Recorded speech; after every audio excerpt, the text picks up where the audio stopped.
Hey you guys, what's up and welcome back to my channel. What day is it? Saturday. It's Saturday, but this is Monday. Happy Monday.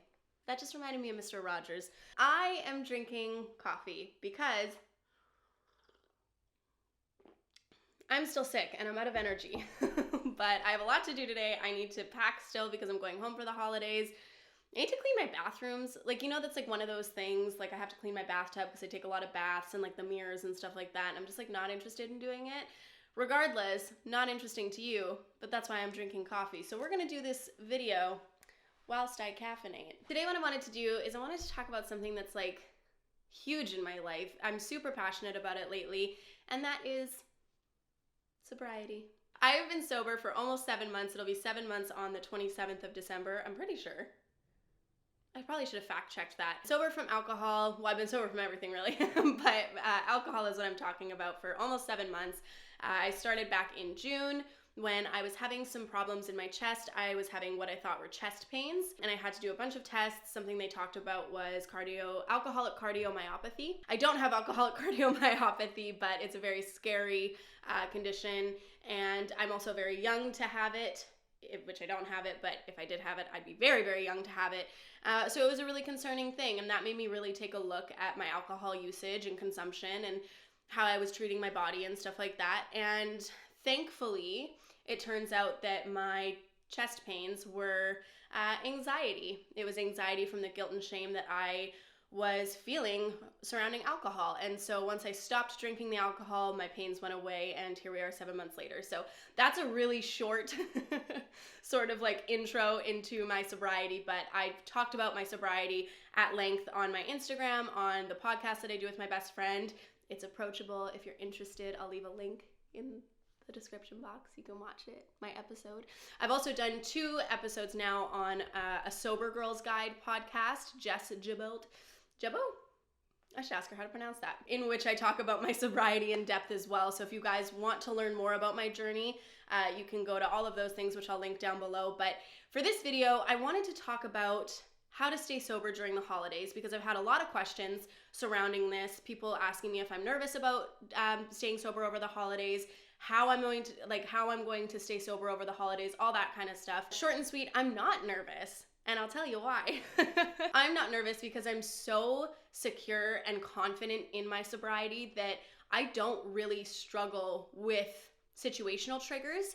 I really take inventory of my thoughts and my intentions around my life these days. So I'm not actually concerned about staying sober over the holidays, but I can understand why it is a trigger for a lot of people, and that the holidays really are, there's a lot of alcohol involved in any celebrations, and so I can understand that.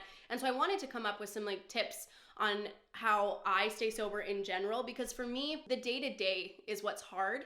These days, it's not. I feel like I'm just kind of skating by and loving my sober life, but there was a lot of times where I really went through it, and it was a really big struggle for me. And so in those times, I used these tips to stay sober and to make sure that I was staying mindful and true to myself. So without further ado, let's get into my tips on how to stay sober this holiday season. That was so Hallmark or Disney Channel, when they're like, yoink, yoink. Oh, I'm still so sick. Okay, let's do it. Okay, so I have all the tips on my phone, so I'm just gonna be referencing my phone. But tip number 1 for me is to remind yourself why you wanna be alcohol free. So this is a big one for me, is just constantly reiterating to myself the positives that I've seen from being alcohol free, why I went alcohol free in the first place. I think that it's really easy to forget down the line why we made a decision, why you moved to that city, why you changed careers, why you're with this person or not with that person, why you decided to get sober. I think that if you don't remind yourself and keep that narrative alive, it can easily go on the wayside. So what I like to do is I like to take inventory. So I'm happier with my physical body. I feel like I'm stronger. I feel like my inflammation is less. I'm more likely to go to the gym, which is huge for me. I spent a lot of the past 2 or 3 years feeling extremely unattractive in my body. And I don't mean that I felt like other people found I was unattractive. I meant it as in, how do I say this? I just didn't feel sexy. I didn't feel confident. I felt like my body was just tired, sluggish. It didn't look the way I wanted it to. And it had nothing to do with what people were saying around me, but how I felt about myself. And I did find when I brought this up to my therapist, she said, how interesting, once you fix what's inside, you start to feel good on the outside. And she was like, it's not rocket science. And I was like, but it is. It is rocket science. So those are some things that I really, really gained from being sober, as well as I feel like I'm more productive. I feel like I'm a more stable person. Alcohol and substances in general really put you on a rocky path. Your emotions, your clarity, you spend a lot of your time not in a clear mind. And I think that it's really hard to live that way, and it's really hard to live with somebody who's going through that, who's not as stable. So I feel like I'm a better friend, and I feel like I'm potentially a better partner as well because I'm sober, and I hold those things really dear. I hold being an accountable, positive person really important, high on my morals list. I know that staying sober lends to that. So I just try to remind myself, there's so much that being sober has given me and so little that alcohol gave me.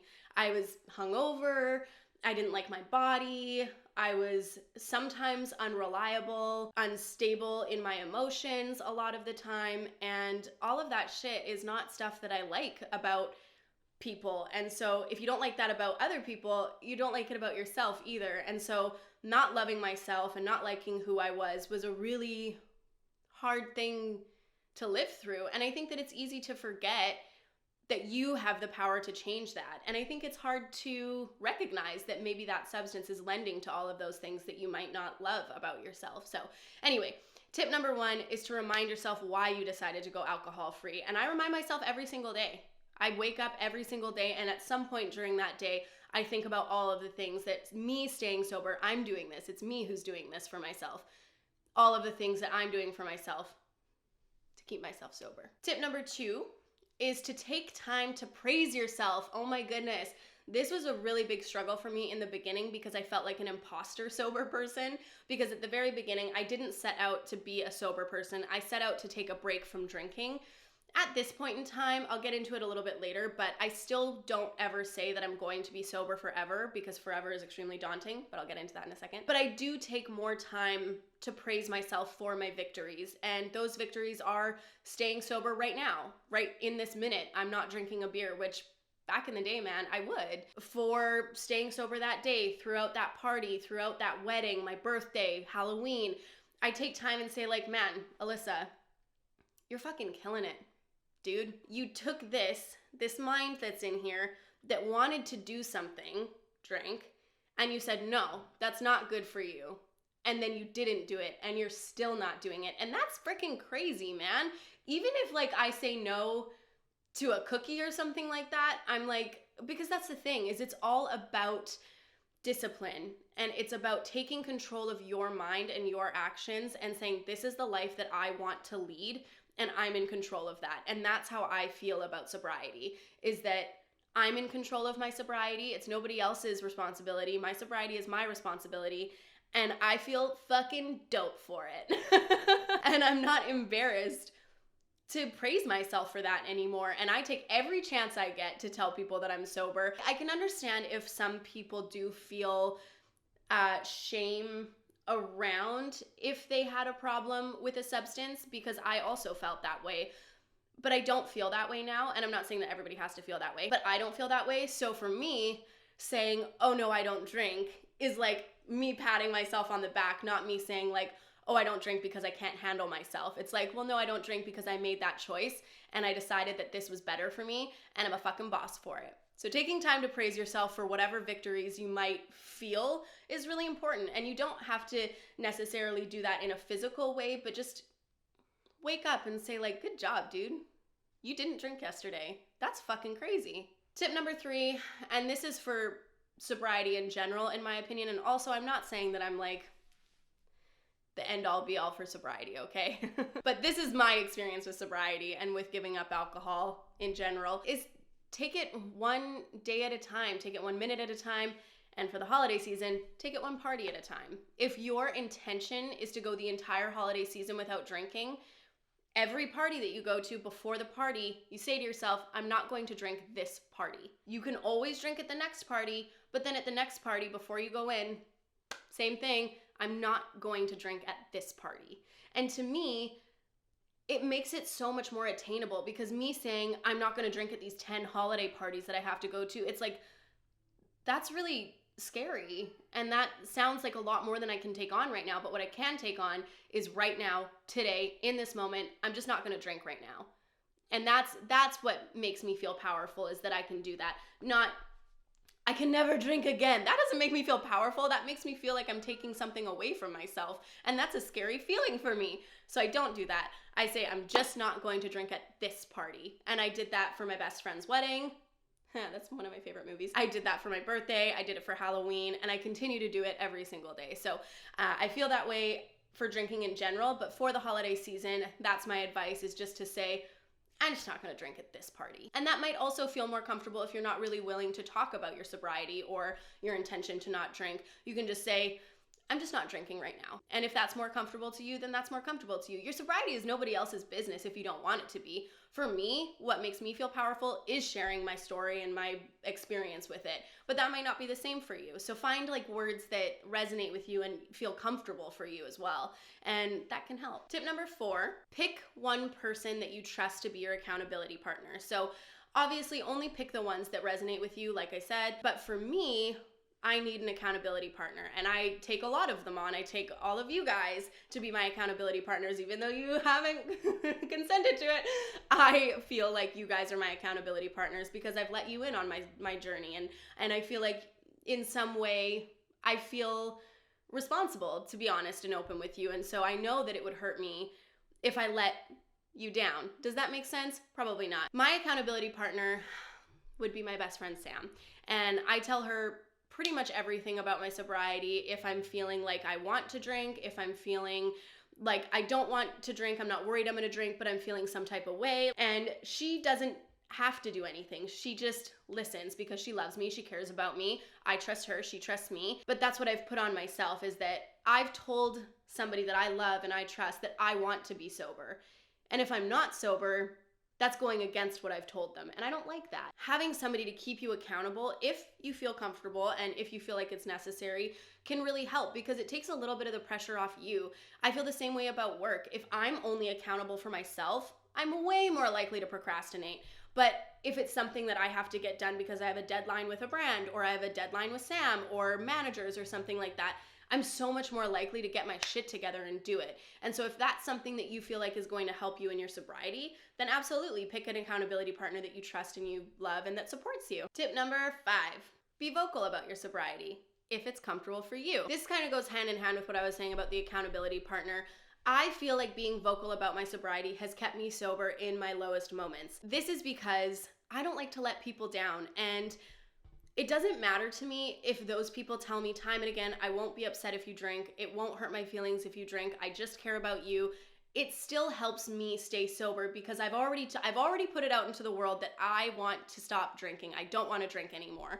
And people knowing that, and my brain saying that now I'm accountable to those people for that, really helps me stay sober. And so if that's something that helps you and you feel comfortable with, keeping in mind that I know that there's still a lot of careers out there that maybe aren't as accepting and open about addiction or alcohol use disorder, et cetera, et cetera. But for me, being vocal about my sobriety is something that helps me so much stay sober and stay, the person that I love and the person that I've kind of morphed into over the last 7 months. And so if that's something that you can do as well, I think all the power to you. And something that I love as well is the intimacy between friends when you kind of open up. There's so many people who have opened up to me about their alcohol use and how they feel about it just because I've been open about it as well. And it's not expected and it's not necessary, but that sort of companionship and camaraderie that has come from me being open and honest about my journey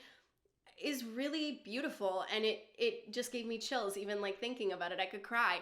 I think that it's so easy for us to continue to live in the shadows and in the dark, and I drank predominantly alone, and I think that a lot of people would be surprised if they knew how much I was drinking or in the way that I was or the way that I thought about alcohol.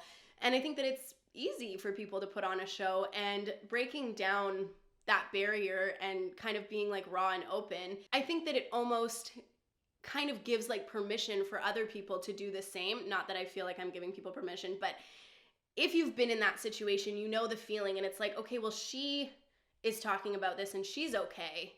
Maybe I can too. And people have done that for me too. Like I was talking about a Sober Girls Guide, Jess did that for me, and her talking about it and being so open about it made me feel like I could do the same thing and I could be honest, and also that my journey could change and things would be okay. Anyway, that was my long-winded way of saying be vocal about it if you feel comfortable about it. You know, there are some people who still come at me and say, you're an alcoholic, you just don't want to admit it and stuff. And yeah, that stuff is like not as positive, but there's way more positive that I've experienced about being open and vulnerable about my sobriety than the negative. Okay, I feel like I lost track of the numbers here. I think we're on number 6.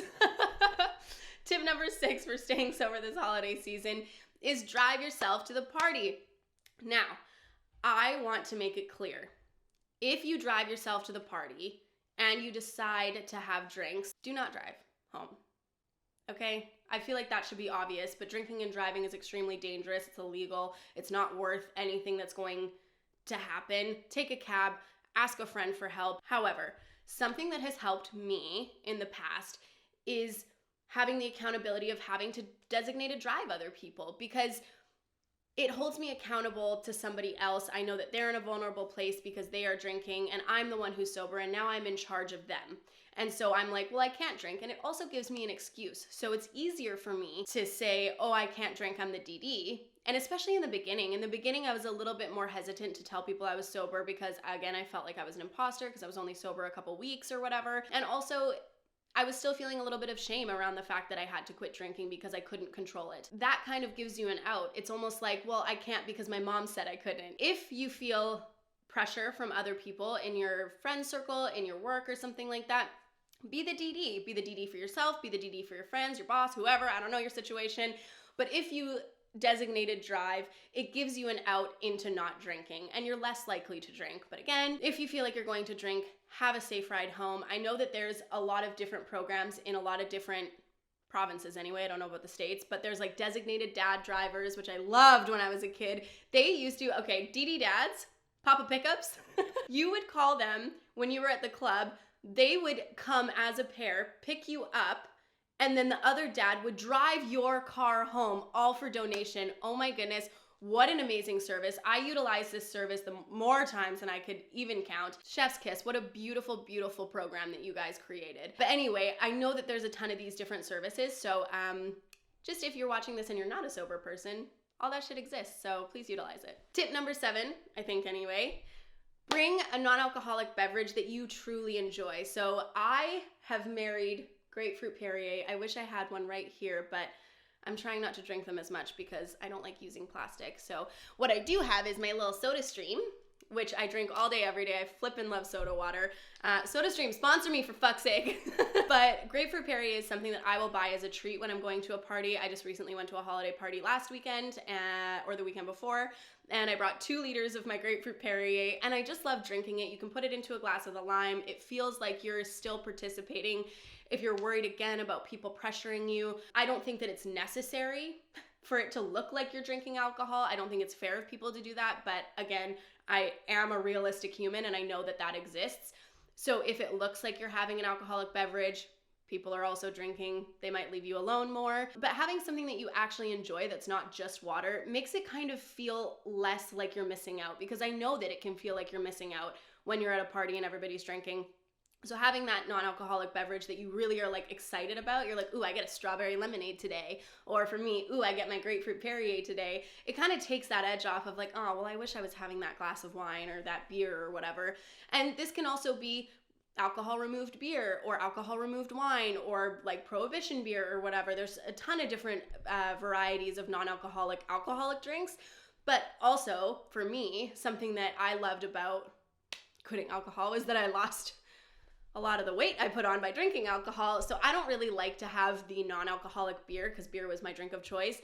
It still has a ton of calories, so I opt just for like grapefruit Perrier. But whatever you like, whatever fills your tummy with joy, bring that to the party, because it just like, it gives you a little something. Tip number 8 or 9 or whatever we're on, have a reminder of your sobriety that you can see. So something that I bought extremely early on was a necklace that says sober on it. So I wear this necklace every single day. I need to get a new one because this one is like, it had all my hair caught in it, so I like lit it on fire to like burn the hair off, and then it obviously like turned my necklace to shit. I wanted a memento, something that I could see, that I could feel, that reminded me of my sobriety. And I kind of, this is gonna sound like so like weird, but I put all of my praise and like my happiness and all of the pride that I feel for my sobriety, and I made this necklace mean that.